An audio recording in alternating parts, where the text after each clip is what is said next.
ત્યારે અમદાવાદ અને વડોદરામાં અત્યારે ગરમીને લઈને કયા પ્રકારની સ્થિતિ છે તેને લઈને વધુ વાત કરી રહ્યા છે મારા સંવાદદાતાઓ। વડોદરાથી અંજલિ આપણી સાથે જોડાયા છે અને અમદાવાદથી જિગ્નેશ આપણી સાથે જોડાયા છે।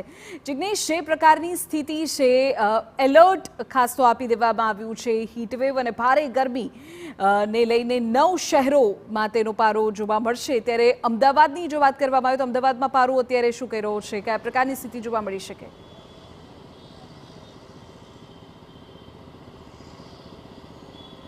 વિધિ, જે પ્રમાણે હવામાન વિભાગ દ્વારા અગાઉ યલો એલર્ટ અને ત્યારબાદ ગઈકાલની વાત કરાય તો રેડ એલર્ટ આજના દિવસ માટે આપવામાં આવ્યું છે, એટલે કે કાળઝાળ ગરમીનું લોકોએ પ્રકોપ અત્યારથી જ સહન કરવો પડશે। હજી તો શરૂઆત છે અને આ જ બાબતને ધ્યાન પર રાખીને લોકો ઠંડા પીણા પીવાનું વધુ આગ્રહ રાખતા હોય છે। તબીબો અને હવામાન શાસ્ત્રીઓ પણ કહી રહ્યા છે કે વધુમાં વધુ પ્રવાહીનું સેવન કરવું જોઈએ અને એટલા માટે જ શેરડીનો રસ હોય, સિકંજી હોય કે પછી અન્ય કોઈ પણ પ્રકારના જ્યુસ કે ઠંડા પીણા હોય તેના વેચાણમાં કેટલેક અંશે આ સમય દરમિયાન વધારો થતો હોય છે। નોંધપાત્ર બાબત એ છે વિધિ કે જ્યારે ગરમીમાં અત્યારથી જ વધારો થઈ ચૂક્યો છે, ત્યારે જ્યારે ઉનાળાનો સમય આવશે ત્યારે કાળઝાળ ગરમી કેટલી ડિગ્રી સુધી લોકોએ સહન કરવી પડશે તે એક ચિંતાનો વિષય બની રહ્યું છે, કારણ કે જે રીતે સતત ગરમીનો પ્રકોપ વધી રહ્યો છે તેના કારણે અમદાવાદીઓ હવે ગરમીમાં શેકાવા માટે તૈયાર રહેવું પડશે। કારણ કે હાલમાં જ્યારે હવામાન ખાતાએ રેડ એલર્ટ અત્યારથી જ આપવાનું શરૂ કર્યું છે, ત્યારે આવનારા સમયમાં રેડ એલર્ટ કેટલા દિવસ અને કેટલા સમય સુધી રહેશે તે સૌથી મહત્ત્વની બાબત છે, કારણ કે સતત સામાન્ય વર્ષોમાં જોઈએ તો આ સમય દરમિયાન એટલી કાળઝાળ ગરમીનો સામનો કરવાનો રહેતો નથી। માત્ર જ્યારે ગરમી આવતી હોય તો શરૂઆતના તબક્કામાં માત્ર યલો એલર્ટ આવતું હોય છે, પરંતુ અત્યારથી જ ઓરેન્જ એલર્ટ અને રેડ એલર્ટ એ ગુજરાત માટે, સમગ્ર ગુજરાત માટે આ એક ચિંતાનો વિષય છે અને એટલા માટે જ અમદાવાદ મહાનગરપાલિકાના હેલ્થ વિભાગ દ્વારા અલગ અલગ જગ્યાઓ પર પીવાના પાણીની પરબો બનાવવામાં આવી છે। આ ઉપરાંત જે હેલ્થ વિભાગ છે તેમણે જે ખાવાનો બરફ આવે છે તે બરફના સેમ્પલ લઈ અને તેમાં યોગ્ય રીતે પાણીનો ઉપયોગ કરવામાં આવે છે, યોગ્ય પાણી વપરાય છે કે કેમ તેની તપાસ કરવાની પણ શરૂઆત કરી છે। આ ઉપરાંત શેરડીનો રસ હોય, સિકંજી હોય, આ તમામ જગ્યાઓ પર જઈ હેલ્થ વિભાગની અલગ અલગ ટીમો બનાવી અને ત્યાં ચેકિંગ હાથ ધરવાની પ્રક્રિયા પણ હાથ ધરાઈ છે। વિધિ, બિલકુલ જિગ્નેશ। વડોદરાનો પારો આજે ક્યાં છે અંજલિ? કયા પ્રકારની સ્થિતિ વડોદરાવાસીઓ અત્યારે અનુભવી રહ્યા છે?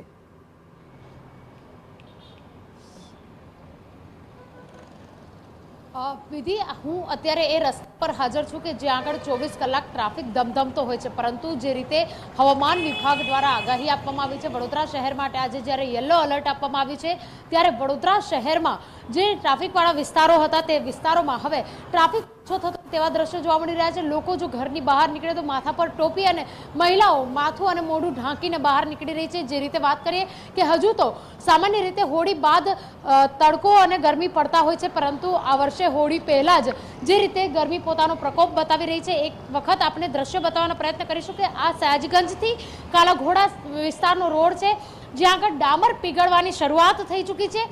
આ ડામર એ છે કે જ્યાં 1-1.5 મહિના પહેલા રોડનું કામગીરી પૂર્ણ કરવામાં આવી હતી। પાલિકાના તંત્ર દ્વારા આ રોડ પર રેતી પણ પાથરવામાં આવી હતી, પરંતુ તેમ છતાં પરિસ્થિતિ કંઈક એવી છે કે રોડના ડામર છે તે પીગળી રહ્યા છે, જેના કારણે જે વાહન ચાલકો છે તેઓ સ્લીપ થવાની પણ ભીતિ રહેતી હોય છે। કેટલાક વાહન ચાલકો યુવાનો આપણી સાથે હાજર છે, વાત કરીશું।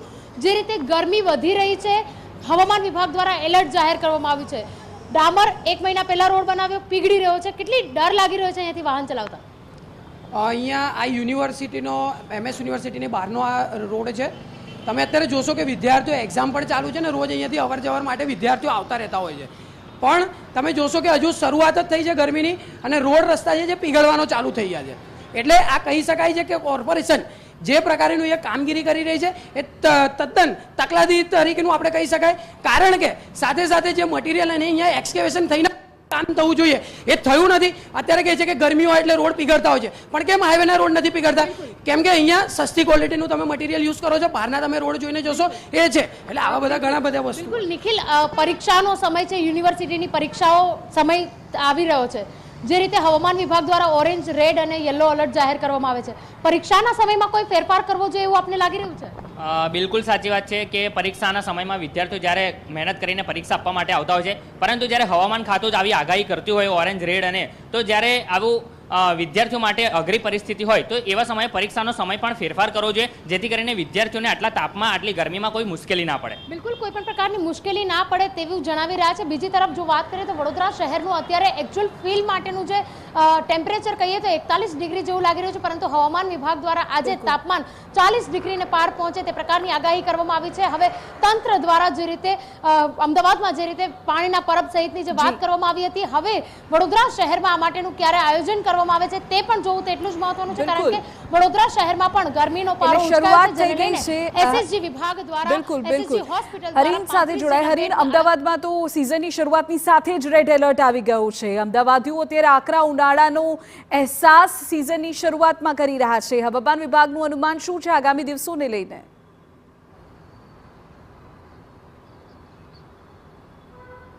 બિલકુલ, જે રીતે આગામી દિવસોમાં ભારેથી અતિ ભારે રીતની કાળઝાળ ગરમી પડી શકે છે ને તેને લઈને ટ્રાફિક પોલીસની પણ હવે અલાયદી વ્યવસ્થાઓ છે કરવામાં આવશે. આપને દ્રશ્યો બતાવવા માંગીશ કે અત્યારે જે પ્રમાણે સિગ્નલ્સનો ટાઈમ હોય છે, એટલે કે કાળઝાળ ગરમીમાં વાહન ચાલકો છે તેને તડકામાં ઊભું રહેવું પડતું હોય છે. આગામી દિવસોમાં દર વર્ષની જેમ આ વર્ષે પણ ટ્રાફિક વિભાગ એક અલગ અલગ સિગ્નલો કે જ્યાં તેનું મોનિટરિંગ કરી અને સૌથી વધુ સિગ્નલ અને જે બપોરના સમયે વાહનોની અવરજવર હોય છે ત્યાં સિગ્નલ્સનો ટાઈમ છે તે ઘટાડવામાં આવશે. આ ઉપરાંત મંડપ એટલે કે અમુક જે 4 રસ્તાઓ છે કે ત્યાં મંડપની વ્યવસ્થા કરવામાં આવશે, જેથી કરીને લોકો છે તેને તડકામાં ઊભું રહેવું ન પડે. જો કે આગામી આ અઠવાડિયામાં છે તમામ આયોજનો કરી અને અલગ અલગ જગ્યાઓ પર છે તે મંડપની વ્યવસ્થા કરવામાં આવશે. સિગ્નલ્સનો ટાઈમ ઘટાડવામાં આવશે ને જ્યાં પણ બપોરના સમયે ટ્રાફિક ઓછો થાય છે તેવા અમુક સિગ્નલો છે તે બંધ પણ કરી દેવામાં આવશે, જેથી તડકામાં લોકોને ઊભું રહેવું ન પડે. મહત્વનું છે કે જે રીતે વહેલી ગરમીની શરૂઆત થઈ ગઈ છે, ઉનાળાની શરૂઆત થઈ ગઈ છે ને અત્યારથી જ જે પ્રમાણે રેડ એલર્ટ છે તે અમદાવાદ સહિત અલગ અલગ જિલ્લાઓ છે તેમાં આપી દેવામાં આવ્યા છે, પરંતુ વાહન ચાલકોને કોઈ મુશ્કેલી ન પડે તેની ટ્રાફિક વિભાગ છે બિલકુલ દર વર્ષે તકેદારી રાખતું હોય છે અને આ વખતે પણ અલગ અલગ જે સિગ્નલ્સ છે તેનું લોકેશન મેળવી અને તમામ સર્વે કરી અને આગામી દિવસોમાં આ પ્રમાણે મંડપ અને સિગ્નલ ઘટાડવું અથવા બંધ કરવાનો નિર્ણયો છે તે લેવામાં આવશે. જી બિલકુલ, આભાર હરીન તમામ માહિતી બદલ. તો અમારા ત્રણેય સંવાદદાતાએ જાણકારી આપી કે કયા પ્રકારની સ્થિતિ છે. ખાસ તો અમદાવાદ અને અન્ય શહેરોમાં જે પ્રકારે રેડ એલર્ટ આપવામાં આવ્યું છે, લોકો અત્યારે જ આકરી ગરમીથી ત્રાહિમામ થઈ ગયા છે.